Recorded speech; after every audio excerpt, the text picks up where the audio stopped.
Bonjour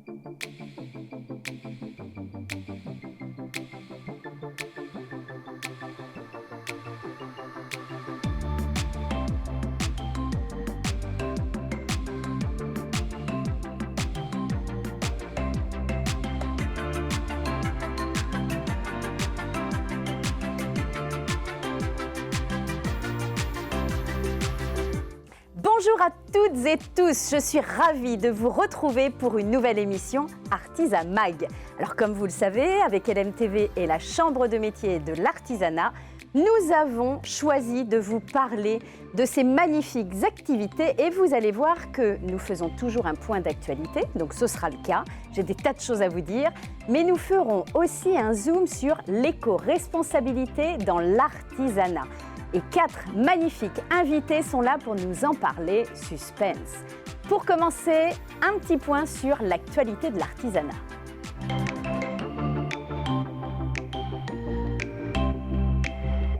Madame Artisanat et ses trophées.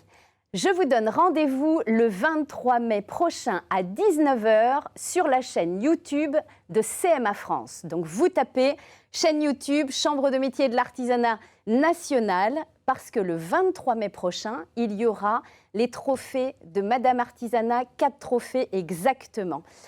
L'artisanat féminin, c'est un quart des entreprises qui sont gérées par des femmes dans l'artisanat, à peu près 800 000 entrepreneuses. Et la Chambre de métier de l'artisanat souhaite leur rendre hommage avec de nombreux partenaires. Il y aura le trophée Madame Artisanat, mais aussi Madame Apprentie, Madame Engagée, et puis un prix coup de cœur qui sera remis par nos partenaires, dont AXA, et puis un petit clin d'œil particulier à Madame Marie-Éloi, qui est dans Bouge ta boîte, avec des antennes en Sarthe. Voilà, on retient 19 h. Vous pouvez vous inscrire déjà sur la chaîne YouTube CMA France. Un petit point maintenant sur le Ça bouge dans l'artisanat.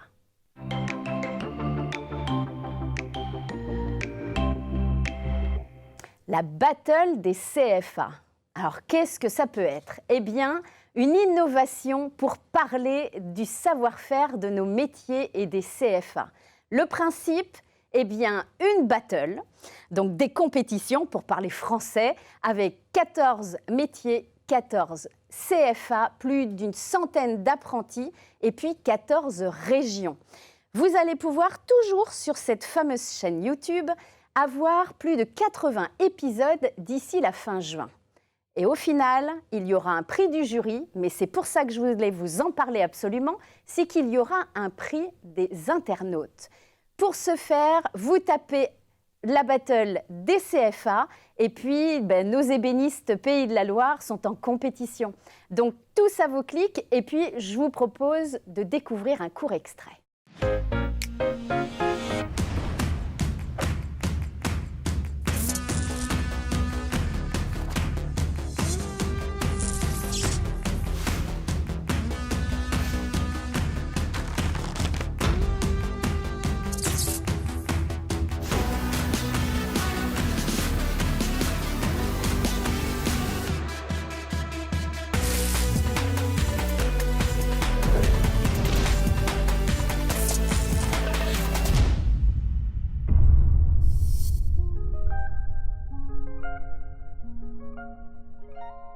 Messieurs, bonjour.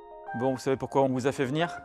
L'idée, voilà, c'est qu'aujourd'hui, on va lancer ce qu'on appelle la Battle des CFA. C'est un nouveau concours qui est mis en place par CMA France, donc l'échelon national des chambres de métiers. Vous êtes ici dans un CFA, donc un centre de formation d'apprentis qui fait partie du réseau des chambres de métiers de l'artisanat, qui est implanté sur tout le territoire, autant en métropole que dans les DOM et les TOM. Et donc vous avez été retenu pourquoi? Parce que vous êtes sur un métier un petit peu atypique au niveau de notre chambre de métier, nous au niveau de la Loire-Atlantique, sur les métiers de l'ébénisterie.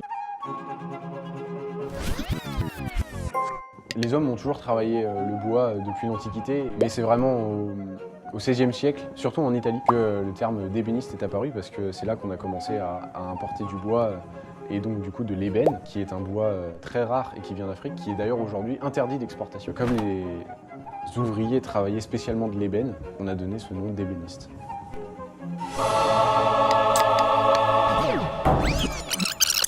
chaque CFA va devoir réaliser un projet artisanal sur cette dimension écologique dans votre quotidien. On le dit souvent, les générations d'avant prenaient peu cas de l'environnement et on compte sur les générations futures et c'est la vôtre qui a été retenue.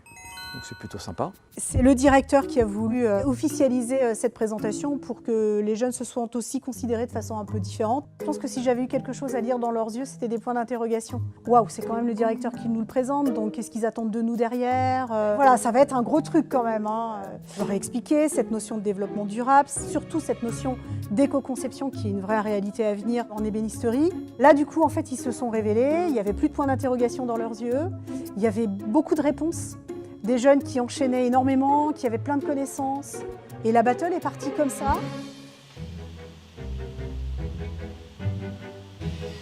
Le développement durable dans notre métier, ça a déjà commencé, étant donné qu'on commence déjà à recycler les déchets. On essaye d'acheter du bois qui provient de forêts françaises pour essayer de limiter l'impact carbone. Le thème de la battle, ça permet de lier les problèmes écologiques qu'on a en ce moment à notre métier. Donc on peut travailler nos pièces et en même temps régler une problématique actuelle. Cette battle, c'est une bonne opportunité et ça est une bonne expérience. Spontanément, ils ont pensé matière d'œuvre, matière première. Et on pense que aussi le déchet peut être la matière première. C'est-à-dire qu'on finit presque par boucler une boucle. Si un déchet redevient une matière première, tout va bien, c'est forcément positif. Donc là, l'idée, c'est de partir sur une table de chevet. On peut trouver des chutes de production des entreprises dans l'idée justement de pouvoir s'en resservir derrière. On part là-dessus, c'est la première idée qui semble se faire jour. Peut-être que grâce à ces battles, on va faire ouvrir les yeux aux gens, éveiller les consciences et peut-être amener à voir notre métier d'une autre façon, voir qu'au final, il y a des solutions pour travailler autrement et faire en sorte que la planète soit respectée tout en continuant de travailler. Alors, je vous avais promis de vous parler d'éco-responsabilité dans l'artisanat. Eh bien, c'est parti.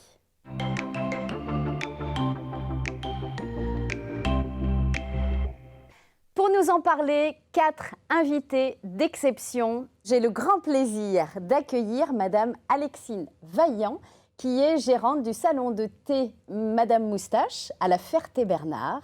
Soyez la bienvenue, Alexine. Merci beaucoup. Vous avez à votre gauche Madame Adélaïde Ugedé, qui est gérante de l'atelier joaillerie Houillon au Mans. Oui, tout à fait. Magnifique. Ça va être superbe. Et puis, juste en face de vous, nous avons 2 magnifiques conseillers en développement durable à la Chambre de métier et de l'artisanat, Madame Virginie Gary et Monsieur Adrien Deben. Soyez les bienvenus. Merci. C'est parti. On va parler d'éco-responsabilité. Alors, dans l'artisanat ou plus généralement, Adrien, est-ce que vous pouvez nous décrire ce que c'est que l'éco-responsabilité ? Alors, l'éco-responsabilité, finalement, pour une entreprise, c'est prendre en compte les enjeux à la fois environnementaux, mais aussi sociétaux, donc dans son activité et dans son développement. Et concrètement, ça va être par exemple avoir une bonne gestion de ses déchets, essayer d'agir pour réduire ses consommations d'énergie, mais aussi prendre en compte, par exemple, la qualité de vie au travail si on a des salariés, tous ces enjeux-là, finalement. Et le tout aussi dans une logique d'amélioration continue en trouvant des axes de travail pour améliorer, on va dire, ces pratiques en faveur de l'environnement, mais aussi de la société plus globalement. Très bien. Donc, être en conscience de son impact à l'extérieur ou à l'intérieur. Et la Chambre de métier et de l'artisanat est sensible à ça, puisqu'il y a 2 marques précises dont vous pouvez nous parler rapidement, Virginie ? Donc 2 marques, Ecodéfi et Réparacteur. C'est ça. Réparacteur, c'est une marque portée par la Chambre de métier et l'artisanat et l'ADEME, l'Agence de l'environnement. Et l'objectif, c'est de rassembler les artisans de la réparation des objets du quotidien qui ont à cœur de faire la promotion de la réparation auprès du grand public. D'accord. Que le grand public puisse identifier quoi faire réparer et où faire réparer dans une logique de réparer plutôt que de jeter. Très bien. Et l'éco-défi, on est sur des trophées, on va le voir, l'ensemble du processus, mais en tout cas, 2 marques auxquelles la Chambre de métier tient. Et je crois que nos invités sont de magnifiques ambassadrices. Donc, Alexine, par exemple, vous avez décroché, puisqu'on expliquera le parcours, Quelle marque? Donc le label Éco-Défi Très bien, depuis avril 2022. magnifique. Voilà. Et Adélaïde? Alors, moi, je fais partie du réseau Réparacteur Très bien, depuis un petit moment? depuis un certain nombre d'années, je ne sais plus exactement. Je crois que vous avez la fibre depuis longtemps, en tout cas. L'idée en Puisque- tête depuis longtemps Ouais, c'est et l'adhésion depuis un peu moins longtemps, mais Ouais. depuis un certain nombre d'années déjà. Oui, a priori, cette fibre Réparacteur, vous l'aviez même avant de créer votre entreprise. Exactement. Mes indicateurs sont pas mal. Donc, bravo pour ce fait d'être ambassadeur. Mais alors, plus concrètement, est-ce qu'on peut faire un zoom, par exemple, sur l'éco-défi pour une entreprise qui nous regarde, une entreprise artisanale? Qu'est-ce qu'il faut faire pour être, alors j'ai envie de dire reconnu, mais en tout cas dans le label éco-défi? Alors, déjà, ça s'adresse à toutes les entreprises artisanales, quel que soit le niveau de maturité sur les sujets, on va dire, environnementaux. La première étape, c'est de nous contacter pour qu'on puisse réaliser un diagnostic initial pour évaluer les pratiques de l'entreprise sur cette thématique, déchets, emballages, consommation d'énergie, l'eau, la mobilité, tout ce qui est politique d'approvisionnement, et puis également les sujets plus sociétaux. L'idée, c'est de voir un peu les enjeux, les besoins, et surtout cibler des axes d'amélioration pour ensuite déterminer 3 défis à réaliser parmi les 7 thématiques que je viens de présenter. Et une fois que ces défis sont réalisés par l'entreprise, nous bien sûr on les aide à les réaliser, eh bien on peut présenter le dossier de l'entreprise en comité de labellisation qui est régional et qui se fait aussi avec l'ADEME, l'Agence de l'environnement et de la maîtrise de l'énergie qui nous soutient sur cette action. Et ça permet d'une part d'engager l'entreprise dans une démarche d'amélioration continue et puis après ensuite de pouvoir recevoir du coup le trophée Éco-Défi parce que ça a aussi un objet de valorisation de l'engagement et de l'éco-responsabilité de l'entreprise. Et vis-à-vis de sa concrètement, donc je suis alors déjà consommateur, je vois cette marque où on parle de label, mais je sais que c'est marque qui est très important, mais on voit cette marque Éco-Défi, donc on sait qu'on a affaire à une entreprise qui s'engage et qui réfléchit. Et puis, en tant qu'artisan, si je suis intéressée, eh bien, je cherche les coordonnées de ma chambre de métier de l'artisanat sur www.artisanat.fr et je les Exactement. trouve. Et toutes les Et informations y sont. C'est ça. Et donc ce protocole, donc Alexine, vous l'avez vécu. Oui. Est-ce qu'au départ, comment ça se passe concrètement? Déjà, c'est gratuit, Oui, ça se passe comment? complètement. Donc, j'ai été mis en relation avec Monsieur Deben, donc de la Chambre des métiers et de l'artisanat. On a eu un premier rendez-vous. Toute la démarche est complètement gratuite, en fait. On a eu un premier rendez-vous. J'avais un peu d'appréhension parce qu'en fait, c'est toujours impressionnant d'être audité sur sa façon de travailler. Et j'avais peur aussi qu'on me demande l'impossible, en fait, pour pouvoir être labellisé. Et en fait, il s'avère qu'à l'issue de cet audit, on a eu une note de 76%, donc on faisait à 76% les choses bien, mais il y avait encore des choses possibles à faire. Donc c'est ce qu'on a mis en place avec Monsieur Deben, donc notamment sur la gestion de nos déchets, sur notre consommation énergétique. J'ai mis en place, pour être labellisé Éco-Défi, les entretiens individuels avec mes salariés. Donc en fait, plein de choses positives et c'est des petits points en fait qui font qu'au global, la démarche, elle est très conséquente et elle est importante et ça donne vraiment du sens à notre métier encore plus. Et puis, ça valorise ce qu'on fait déjà, puisque à 76%, avant même d'avoir commencé quoi que ce soit, eh bien souvent, on n'est pas conscient de ce qu'on met déjà en place avec nos équipes. Oui, en fait, déjà, d'avoir cette note-là sortie d'audit, on était très fiers parce que rien que de venir au vélo en travail, finalement, on marque des points. Donc, en fait, on se dit, mais chaque petit geste du quotidien, on marque des points. Ça responsabilise. Oui, et c'est vraiment encourageant. On a envie de toujours faire plus. Magnifique. Et on voit que c'est dans une démarche d'amélioration continue. Et Virginie, concrètement, pour être réparateur, est-ce que tout artisan, comme l'Éco-Défi, on peut s'inscrire? Comment il faut faire? Alors, c'est tout artisan qui fait de la réparation dans son quotidien. Réparation, restauration, objet du quotidien. Donc, on a réparateur informatique, électroménager, couturière, retoucheuse, joaillière. Je crois qu'on peut retrouver la liste exacte, Oui, d'ailleurs, tout à fait. des réparateurs. Comment on peut la retrouver, cette liste-là, en tant que consommateur? Sur l'annuaire, en fait, il y a un annuaire national. Réparation-artisanat.fr et là on va retrouver justement l'annuaire de tous les réparateurs présent en fait en France. Magnifique. Donc pour l'avoir vécu, Adélaïde, comment ça se passe ? Vous avez contacté les services de Virginie et d'Adrien, racontez-nous. Oui, alors moi j'avais commencé à entamer mes démarches avant de rencontrer Virginie. On s'est rencontrés quand elle est arrivée à la Chambre de métier et de l'artisanat. Et puis très vite, ça s'est mis en place. On participe à des actions, on participe à des formations. Est-ce qu'il y a un diagnostic comme pour les éco-défis ? Est-ce que Virginie, vous allez dans les entreprises également ? Oui, en fait, le premier point se fait dans l'entreprise. On évalue les pratiques de l'entreprise aussi pour lui proposer des événements, des formations qui soient adaptées à son besoin. Donc ça, c'est la première étape. Et puis, c'est important de se rendre compte aussi de ce que c'est en fait la réparation. Enfin, voilà, d'avoir vraiment l'activité en tête. Et ensuite, la force du réseau, c'est de proposer des événements collectifs, des formations, comme tu le disais, Adélaïde. Tout à fait. Alors, réparateur, une joaillerie, vous pouvez nous expliquer concrètement ? Alors, on est amené à réparer des choses assez simples. C'est-à-dire que même un bijou qui n'est plus à la taille de la personne peut être mis à taille. Ou ça peut être un bijou qui peut être aussi donné et on peut très bien l'ajuster à la taille de la personne. C'est des choses assez simples. Une chaîne qui est cassée, ça peut être soudé pour qu'elle puisse continuer à vivre avec la personne.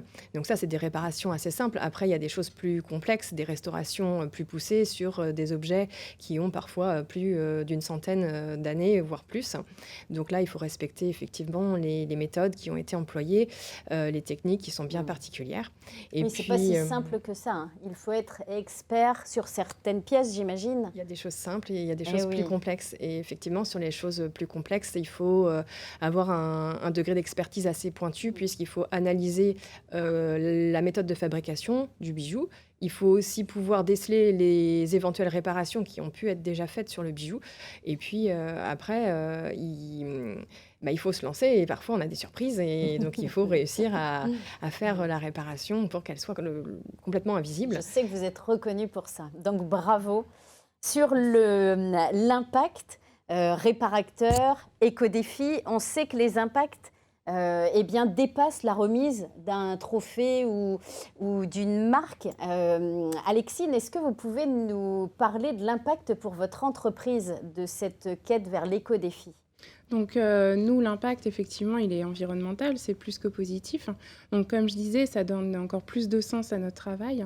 Mais en fait, il n'y aurait pas de label éco-défi s'il n'y avait pas aussi un engagement de la part de mon équipe. C'est complètement un travail d'équipe. Et à tout niveau dans l'équipe, les nouveaux process sont respectés. Et moi, j'ai envie de faire bien les choses, mais c'est avant tout mon équipe et chaque salarié, en fait. Donc ça donne beaucoup de sens à notre travail et une énorme valeur ajoutée aussi à tout ce que l'on fait. Parce qu'on est un salon de thé, mais du coup, on est hyper fiers de dire qu'on est labellisé éco-défi, puisque c'est une façon aussi de se démarquer et d'être avant-gardiste. Est-ce qu'on sait que nous sommes dans une période où le recrutement est compliqué, la fidélisation des salariés est compliquée. Est-ce que vous pensez que c'est un outil qui peut impliquer, considérer et mobiliser une équipe ? Alors effectivement, chaque salarié se retrouve en fait dans cette démarche. Donc effectivement, il y a une cohérence avec les valeurs individuelles de chacune. Et j'irai même encore plus loin, c'est que chaque salarié, du coup, fait encore plus de gestes bons pour l'environnement chez elle. Donc ça va au-delà du travail en fait, puisque c'est toute une éducation qui finalement s'introduit dans la vie privée et c'est super chouette de constater tout ça. Donc finalement, l'amélioration continue, elle se fait avant même que les équipes de la Chambre reviennent pour voir ce qui a été fait. Complètement. Mais en fait, le cerveau, il est enclenché sur « Ah, mais ça, on pourrait le faire évoluer, on peut encore faire mieux ». Effectivement, on n'attend pas la prochaine étape du label éco-défi. On est en permanence en train de remettre en question notre façon de travailler pour justement toujours mieux faire. Et puis, c'est quand même un gros sujet d'actualité. Donc, il y a toujours des idées qui émergent nouvelles tous les jours. Au-delà de fédérer les équipes, je pense aussi que ça fédère entre artisans. Les réparateurs, il y a des événements que vous vivez en commun. J'ai entendu parler du Répar Show, par exemple. Oui, tout à fait. Alors, il y a des événements récurrents tout au long de l'année qui sont les formations auxquelles on peut participer à la Chambre de métiers et de l'artisanat. Et les manifestations donc, annuelles, qui est le Répar Show.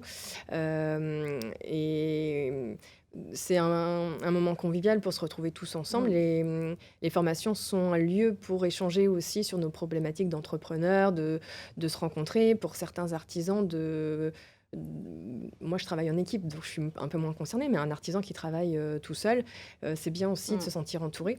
Donc, c'est un vrai lien qu'on peut avoir entre nous. Et ça porte du fruit parce que quand on a aussi besoin des uns des autres, on sait aussi à qui s'adresser. Et donc, le Répar Show, c'est un événement qui est organisé en partie par la Chambre des métiers et de l'artisanat et qui nous permet aussi de sortir de nos ateliers, d'aller vers les gens et de promouvoir la réparation. Et Très bien. Voilà. Donc, c'est un outil finalement qui est au service de l'interne, mais aussi du rayonnement externe. Et puis, on peut parler de l'avenir de ces marques. Quel avenir pour l'éco-responsabilité, je m'en doute bien. Et pour les marques, on voit qu'il y a un développement des entreprises référençables. Le gouvernement qui cherche aussi à tendre vers de la consommation responsable. Quel avenir vous voyez, Virginie, Adrien ? Sur Réparacteur, le nombre de réparacteurs grossit. L'objectif, c'est d'atteindre la centaine en Sarthe. Pour cette année, on voit que les gens sont de plus en plus sensibles aussi à la réparation. Et en effet, le gouvernement a mis en place notamment l'indice de réparabilité et qui va vers un indice de durabilité. Et donc, on sent que les pouvoirs publics aussi ont envie d'inciter le grand public à passer le cap. Il y a le bonus réparation aussi qui permet au grand public, en fait, auprès de réparateurs labellisés, de bénéficier d'une réduction du coût. Leur réparation, donc on va vraiment vers cette démarche-là. Démarche de société. Exactement. Donc, mieux acheter, mieux consommer. Magnifique. Voilà. Donc mieux acheter, mieux consommer, on va garder ça en synthèse et on voit bien que l'artisanat est au cœur du sujet. Merci à chacun d'avoir été sur le plateau. Je vous souhaite une excellente fin de journée et puis je vous dis à très bientôt pour une nouvelle édition de l'Artisamag.